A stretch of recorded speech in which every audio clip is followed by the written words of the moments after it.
ਸਰਬਜੀਤ ਸੰਗਰੂਰ ਵੀ ਦੀ ਰਚਨਾ। ਬਿਨਾ ਸੋਚੇ ਸਮਝੇ ਸੰਗਰੂਰ ਵੀ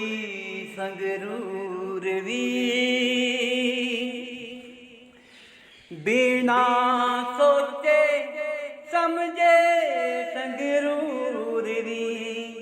ਗੱਲ ਤੂੰ ਕੋਈ ਵੀ ਕਰਿਆ ਨਾ ਕਰ, ਗੱਲ ਤੂੰ ਕੋਈ ਵੀ ਕਰਿਆ ਨਾ ਕਰ।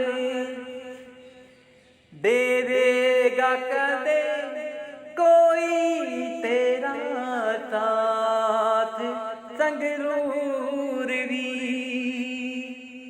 ਦੇਵੇਗਾ ਕਦੇ ਕੋਈ ਤੇਰਾ ਸਾਥ ਸੰਗਰੂਰ ਵੀ।